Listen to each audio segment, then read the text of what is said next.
Oh, those pesky Big Ten schedule makers. For the third time in the Ryan Day era, Buckeyes are starting with 3 conference road games out of their first 4 games. 2019, 2021, and now 2025. What a coincidence, Berm, that stat also has a bunch of 3s in it. I don't know how that happens, but it is a 3 things Thursday on the beat, so it's fitting. By the way, Buckeyes were 4-0 in both of those previous seasons. They're now 1-0 in the midst of this road gauntlet to start the 2025 campaign. What do you make of that number? I think it's fine. Great. I mean, what it is. Start. I mean, what is it? I mean, every other year you're gonna run into some weirdness in the schedule because there's no rhyme or reason or consistency to any of it. So, just what's the old adage? You just you have to play who's in front of you, right? So go out there and do it. It is weird because I was thinking about that earlier this week. It's October 1st as we record this. Ohio State's not going to play another game at home after this weekend for a month. It is very strange. One home game in October, one game in the Horseshoe in October. That's crazy. And the last one was September 13th. This stretch, it's got to be maddening. We spent so much time talking about Ohio State wanting primetime games and spotlight opportunities in the Horseshoe. How about just any? They're going to get one on Saturday night. It is homecoming. Minnesota will be in town, but the schedule is pretty strange to me. But again, as you said, there's nothing Ohio State can do but play the team in front of it and play the schedule that it was handed by the Big Ten. Yeah, and it's unfortunate because fall in October at Ohio Stadium is like the best time of the year to be at Ohio Stadium. That's really when it feels most like football. And for a state that obviously views football in such a religious way, it's like taking away Christmas, But the nice thing, I guess, for us is that we get to end the season without having to go anywhere. In the last 3 weeks of November, we have to go to Purdue and Ann Arbor in November. So it's not like we have to do a bunch of bad travel, so that's nice. I mean, I guess, Purdue in November is certainly bad travel, but at least I was going to let that one go and say there's potentially a lot more travel for Ohio State waiting on the other side of that trip to the Big House, but that's neither here nor there. You said the best time of year, best time of the week. It's the 3 Thoughts Thursday to me, but I like them all. I like every day on the beat. This one, though, gives us a chance to branch out for some different topics. And the first one, for me, we spent 2 weeks talking about the different ways that Washington could and would challenge Ohio State and what it would reveal about them. And so far this week, it's just been like, it's an Ohio State, this is about us week. Minnesota's not got a ton of juice to them. This matchup is more than 3 touchdowns on the point spread. What did you find, Berm? What thing about Minnesota do you believe will provide some sort of challenge for the Buckeyes on Saturday night?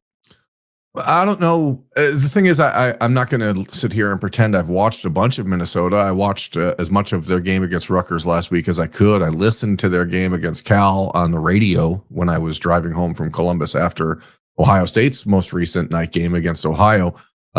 Certainly, it's a fairly typical Minnesota team. They're big up front. They're big in the middle. They are going to force you to be physical. That's what Ryan Day talked about on Tuesday in his press conference. And really, that's what it comes down to. We've seen the Ohio State rushing attack outside of Bo Jackson, who's obviously been fairly consistent, averaging 8+ yards a carry. The productivity of James Peoples and CJ Donaldson has been hit or miss. And Minnesota has the number 5 ranked rush defense in the country. They're only giving up 65 yards a game rushing. They're only giving up 2.3 yards per carry. That is good for 5th in the country.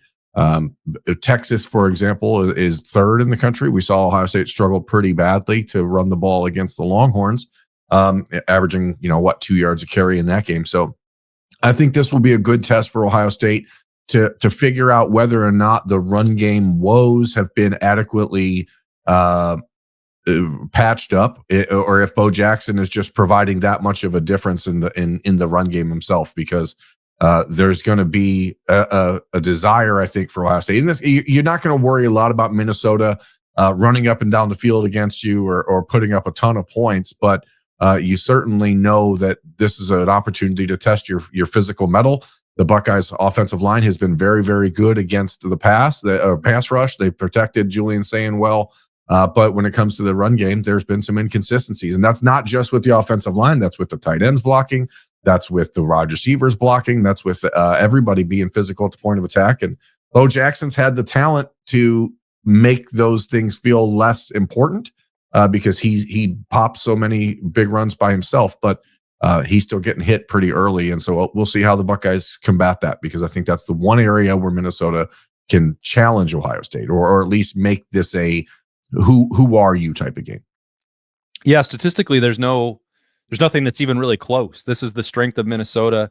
Really, that front seven has been disruptive. I think you're looking at the tackles for loss. They've got 7 different players on their defense who have multiple tackles for loss already this year. Anthony Smith has 6 of them, including 4.5 sacks. So I was thinking along the same lines as you, is that this is a test, obviously because Minnesota's rush defense has been very good, but you can expand that picture and include the offensive line. If you have to take it with a little bit of grain of salt. Minnesota has not played the most challenging schedule by any stretch of the imagination, and losing to Cal, I doubt that it looked or sounded any better on the radio than it looked on television. That is not what you expect from a Big Ten team that is trying to make a push with PJ Fleck. And is this like his 50th year there now? I don't know. It feels like he's been rowing the boat for a very long time. I think, but I mean, he still looks young.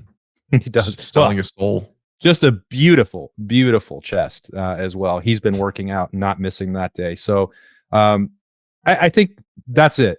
If Washington's only giving up 230 yards a game of total offense, and I think they give up like 700 to Cal. So it's been interesting their other 3 games.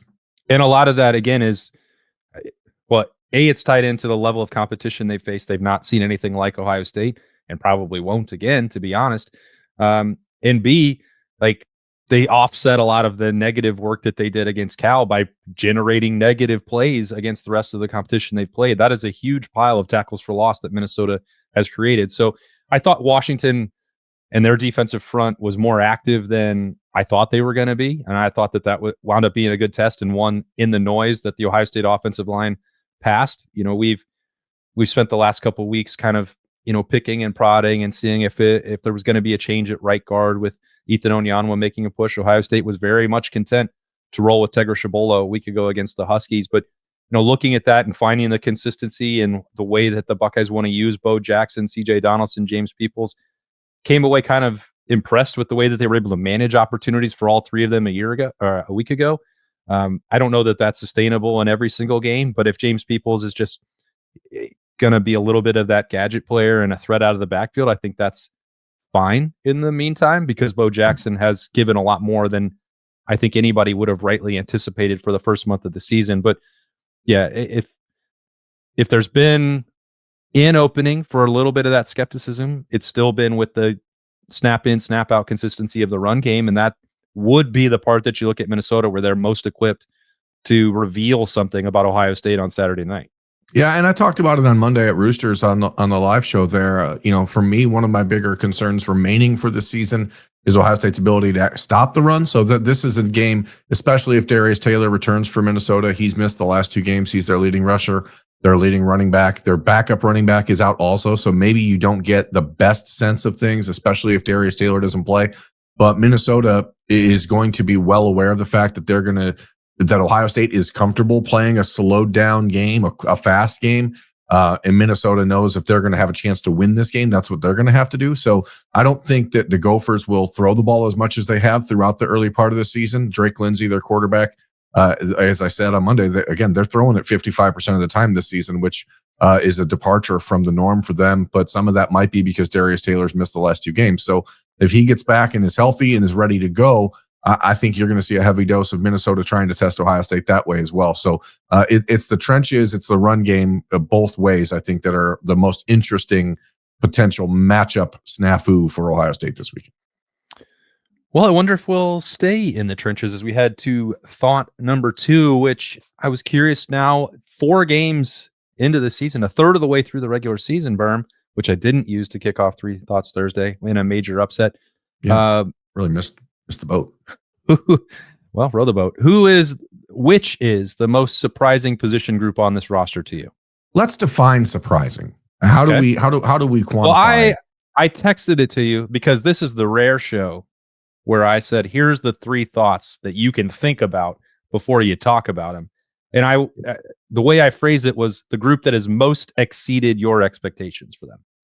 Okay, so there's two directions I could go here if we're talking about who's exceeded my expectations, because nationally, I think like the linebacker play would be the biggest surprise for people, because a lot of people had no idea who Arvell Reese was. You tried to tell them. You tried. I did try, but they wouldn't listen. But people are catching on to that. So I think nationally, there's a lot of people who might be surprised to be like, holy moly, who is this guy and why are these linebackers so different than they've been? That's not a surprise to us because we were aware of what Arvell was going to be. So there's 2 spots, and one of them is a drill down inside of it's the offensive tackles for me. It's not the offensive line in general, because I fully expected the interior of the line to be pretty good. And I think in some ways, the inconsistency at right guard has actually caused me to have less results out of that interior offensive line than I anticipated. But the tackles between Philip Daniels, who obviously had 2 bad penalties on Saturday, but his overall play in Austin Saraveldt has been so much better than I would have anticipated at tackle. But the real answer, and I guess it shouldn't be a surprise, it's quarterback at Ohio State, is Julian Sayin. What he's done, the efficiency has been so much better than I expected in the first 4 games that, it's hard for me not to say that. I mean, I know that there's a number of different metrics to measure quarterback success, rating, and all those things. But as one of I think there's only 4 quarterbacks in the country throwing the ball for more than 10 yards per attempt. And Julian Sayin is one of them. And to be one of 4 quarterbacks throwing the ball that far down the field per average attempt and still leading the country in passing percentage at nearly 80%, is pretty remarkable to be leading in both of those areas. He's made smart plays. He's getting smarter every week. He's learning. The offense is obviously been intentionally slow, and that's something we've discussed multiple times and we'll continue to talk about. But to me, it's the offensive tackles and it's Julian Sayin, because they've been virtually perfect for 4 weeks, which is not expected. Yeah, I think with Julian Sayin, it doesn't qualify as a bold prediction to say this 5-star recruit playing for Ryan Day is going to be a really good passer. I think there was an expectation that would happen at some point. I think I'm with you. It's happened much quicker than I thought it would, especially coming out of the Texas game, where it's like clearly an effort made to manage that, get through that game, mitigate the risk, and then see what happens and maybe grow from there. And he made throws in that game. Even the opening drive, the throw to Max Clare that was dropped, was like, there wasn't a lot much more that Julian Sayin could have done. And he was setting, I think, the tenor for what this was going to look like throughout the season moving forward. He's not still a finished product, which is also crazy to say, given all the stats that you rattled off. But, if you had said this is what Julian Sayin's going to look like by the time Ohio State plays Penn State, I'd say, yeah, that makes a lot of sense. But the fact that it's happened by Washington is a real credit to Julian Sayin, for starters, but also to Ryan Day and Billy Fessler and Brian Hartline, and credit goes to these wide receivers as well. That also makes it easy, but the ball has just like 99.9% of the time been exactly where it needs to be. And that accuracy, whether we thought that would be the strength of Julian Sayin or not, is still a wonder to behold. It is awesome to watch. Yeah. It's shocking, though. It's a reminder of the expectation or the standard at Ohio State for the quarterback, because if you go back to that first Ohio State possession of the season against the number 1 team in the country at midfield, the disappointment was he didn't throw a 4th and 1 touchdown pass for 50 yards to Jeremiah Smith. And all he was doing was checking down to a 20-yard gain on 4th down against Texas, the number 1 team in the country, in his first drive of the season.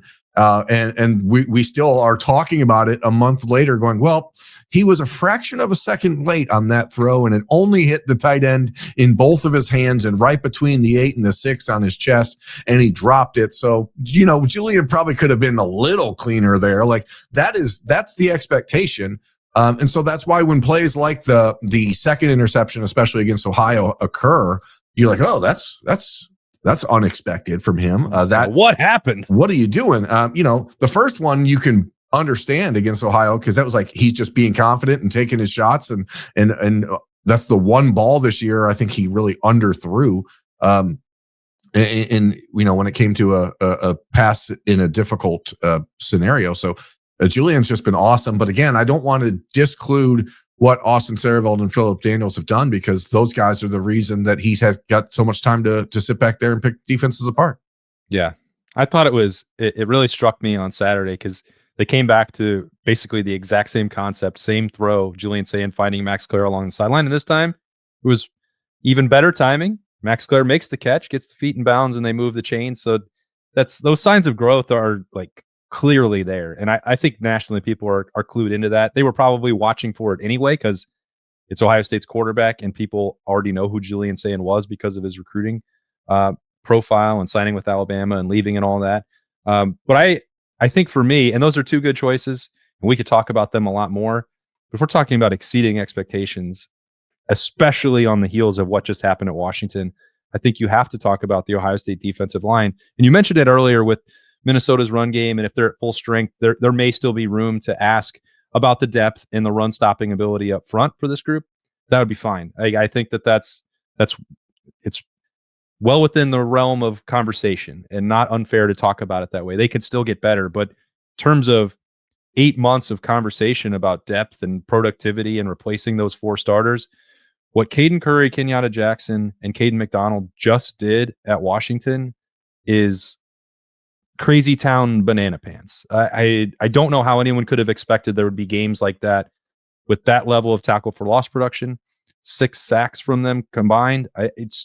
That was not in the cards. Like, can you just be consistent? Can you avoid the big plays? Can you play disciplined football? They're capable of so much more. And I know that you have said that for a long time about Caden Curry, and we've seen, the physical profile and potential with Kenyatta Jackson for years, that he just looks like the prototype first-round NFL defensive end. I've certainly talked about Caden McDonald's opportunities a ton. And yeah, we would like to see more from Tywone Malone, Edric Houston, some combination of that. Maybe Jason Moore, as he comes back from injury, can help provide some of that. But given what those other 3 guys are doing, it's starting to feel to me more like nitpicking and taking for granted like the elite productivity of those other 3 if we just talk about what might not be perfect with the 4th. No, but I think the problem or the wedge here comes from the fact that you've got those 3 and then you still don't know what you have after it, because it's been inconsistent from Edric Houston. Obviously, there's been some improvement and some stepping up happening from Tywone Malone. But Ryan Day talks too much about the length of the season and all of the things that are going to be required for a long-term success to continue to ignore. Defensive line was certainly one of those positions that I was thinking about for this conversation. But to me, there still just is not enough meat on the bone behind those guys. Yes, the especially Caden, they have performed at such a level that was above even our lofty expectations. And we are clearly and have been the presidents of the Caden Curry fan club here and Caden McDonald fan club for you. But those 2 have exceeded expectations in such a way that I think it's like a rising tide lifting all boats situation where you're like, hey, we can work with this. But then there still has to be someone else that is going to emerge and provide not just depth, but some explosive plays. And so if we see that out of Kenyatta Jackson last week, now if he's healthy and starting to feel some confidence, Ryan Day, I thought the most interesting thing that he said, or one of the interesting things he said on Tuesday about Kenyatta, was that his body language was better than he's ever seen it. And it's maybe hindsight's 2020, but I completely agree. Like on the field, it was a different version of Kenyatta Jackson. So if after the game, when we talked to him on the notebook, he was carrying himself differently. So if that version sticks around, watch out. Like sometimes you just need to have that afternoon that reminds you who you are. And I think Kenyatta had that. So now the question is, who else gets pulled along in that conversation? Is it Edric Houston time to step up? Is Tywone Malone going to make that next step? Someone's going to have to do it. Maybe this week it's Caden McDonald and Will Smith playing a lot together, because if Darius Taylor's back for Minnesota, maybe you see the Buckeyes try to get a little heavier in the middle. I think this position group discussion, who's exceeded expectations, it starts with Matt Patricia and everything that's going on with the defensive schematics, because they've been able through 4 games to obviously have the best defense in the country, but have done it in so many different ways and have done it in a way that has not exploited their weakness at all, which, they're finding ways to get creative. And Caden McDonald and Caden Curry have been so good when they're out there that it's giving time for the other guys to come along. And I think that's what makes their expectation surpassing performance so important and so valuable. I think it also, Birm, it ties into why Ohio State is playing at this tempo. If they have some uncertainty about the defensive depth, the more rest you can give them and the fewer opportunities that you have to put on the field to potentially expose your depth, the better you're going to be. So I don't have any issue with the way that Ryan Day is approaching this build into the season, especially in terms of tempo. We got a number of questions, though, about if that tempo might impact Ohio State's ability to win individual awards. I answered one of those for Question of the Day at Letterman Row on Wednesday about how that relates to Jeremiah Smith's Heisman Trophy chances. Maybe we'll talk about that as we go in here. I posed it to you, though. Who is the Buckeye that you are absolutely certain will win an individual award this year? Emeka Egbuka. Oh, okay. NFL Rookie of the Year. That's right. NFL Offensive Rookie of the Year. You can just lock that one up right now. I didn't specify. Man, you tricked me. Yep, you can lock that one up right now for Mech as the NFL's Offensive Rookie of the Year. I think we tried to tell people about him too, but nobody would listen. I think this is interesting because reputationally, I don't see any way Caleb Downs doesn't win the Thorpe Award. So I think that's like locked in. I think the conversation now nationally about Arvell Reese becomes so loud that it's hard to coming into the season. All the talk at linebacker was about like Anthony Hill and other stuff. I think that at Texas, who's played well, but Arvell has just captured the imagination of the country. But linebacker is sort of a niche position, and people judge it based on different things. Like, maybe some guys are going to have 160 tackles and Arvell will only have 75. And so you're not going to view him the same way if you haven't watched him play. Right. So to me, I mean, it's Caleb Downs. Like that's a no-brainer. I don't see how anyone else can win that award. Even wide receiver, where we know Jeremiah Smith is the best receiver in the country and should win the Biletnikoff. We've seen it in the past. Voters in the South especially like to give their votes to the Tennessee guys. Chris Brazell there at Tennessee is playing pretty well at wide receiver, so I'm not going to be surprised if he or Mekhi Lemon at USC end up winning the Biletnikoff just from a statistical standpoint. But it's Caleb Downs for sure. Yeah, I wanted to double check all of those numbers with Jeremiah Smith because the way that this topic was posed was, if with this slower tempo at Ohio State and depressing the numbers, the number of catches and opportunity, touches for everybody, if it's going down, is that going to keep Ohio State from winning individual awards? And it doesn't appear like that's actually it's not impacting Jeremiah Smith currently. No, his numbers are up. The odds of him winning the Heisman actually improved on Saturday at Washington. He still had 8 catches. He still had 81 yards. He still had a touchdown. He's got 5 touchdowns already. He's in the top 10 nationally in catches per game and yards per game, right at 99 per game. So, that's a non-negotiable part of the Ohio State offense. Even when his numbers were slightly depressed against Texas, I believe he still had 6 catches in that game. So he's going to you can't build an offense that includes Jeremiah Smith without including Jeremiah Smith as a focal point. Even if he's getting double covered, he is still dominating. And I think that there's a greater recognition of his importance to the Ohio State offense because of what he did a year ago. And everyone is aware that he's getting double coverage. And saw what he did in the playoff run. All that's going to be in the back of their mind. It's not supposed to count for voting for this year's awards, but you can't forget about it and what he accomplished a year ago and the level of attention that he gets both nationally and from defenses on a week-to-week basis still puts him in a position where I think the Biletnikoff will be his. It would be stunning to me if he doesn't win. I've seen crazier things happen with individual awards, but as these other quarterbacks falter, that's also playing into Jeremiah's betting odds to win the Heisman improving. He's currently 3rd amongst the favorites right now.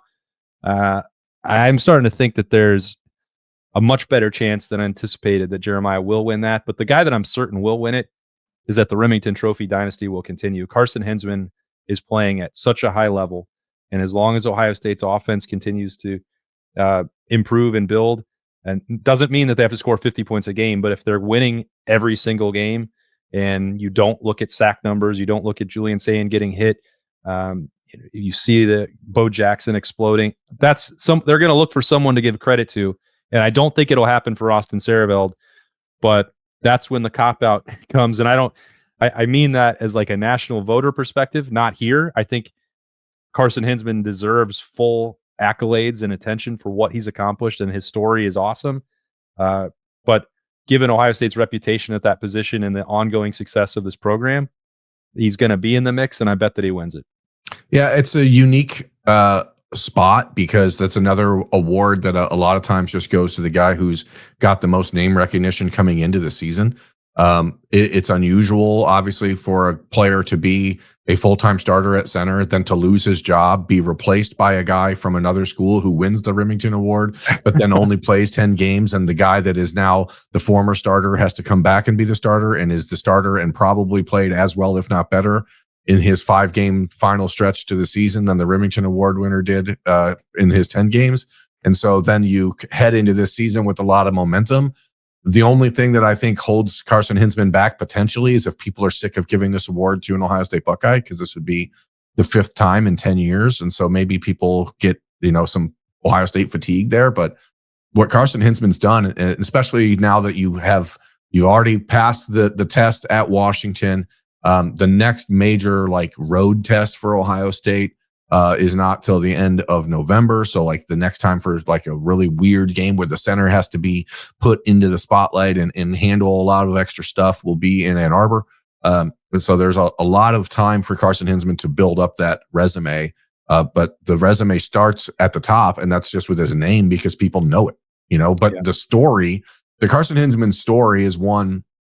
Let's fast forward here, and while we would never assume something as rare as a national championship, if Ohio State wins a national championship this season, the stories that will come out of this team, like the story of Carson Hinsman, is one that will need to be told many times over for a kid from a high 4-star player from a different Big Ten state who comes in, sits a year, changes positions, has 3 different position coaches in 4 years, gets benched, gets reinserted into the lineup, comes out even better. It's Iron Bucket at a different position initially. Yeah, what an amazing story. And Carson's personality and the way that he's handled himself has really been just awesome. And he's becoming one of our favorite guys to talk to on the team on a week-to-week basis.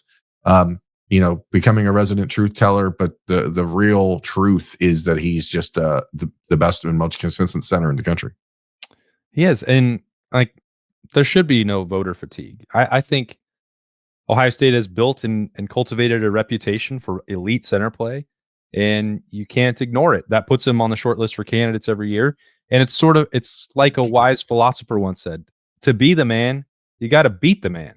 And Ohio State centers, they are the man. There's no doubt about it. Who said that? Yeah. Well, you were right there. Woo! Oh, okay. So it's Hulk Hogan. Yeah. Yeah. I think that there's nothing the viewers of The Beat love more than when I feign ignorance about anything to do with wrestling. Yeah. It's, when I was a child, when I was a wee baby, I watched wrestling all the time. Even when I was in my late teens, 30 years ago, I was watching wrestling, but I can't stay up to date. There's too many wrestles happening. That's the problem. It's 5 nights a week now. It's too much. Even for me, I would say it's too much. I would agree with you there, partner. You're absolutely right. 2 days away from homecoming. Looking forward to all the festivities, Hall of Fame inductions and ceremonies throughout the weekend. A primetime kickoff, 7:30 on NBC against Minnesota. It's going to be awesome. Tomorrow on The Beat, it's Freaky Friday, so there's going to be some bold predictions as we drill down even deeper into this matchup, the first Big Ten home game for Ohio State. Hope you enjoyed 3 thoughts on a Thursday, also talking about this Ohio State-Minnesota game, because guess what? We talk about the Buckeyes all day, every day, all year round. Thanks for watching. If you did that on 97.1 The Fan, you can also do that on 10 TV or 10 TV Plus. You can listen on the go if you want on Apple or Spotify. Wherever you watch or listen, we sincerely appreciate you. We hope you have a great Thursday. And we're right back here for the Austin and Birm Show on Friday. For Birm, I'm Austin. We'll see you then.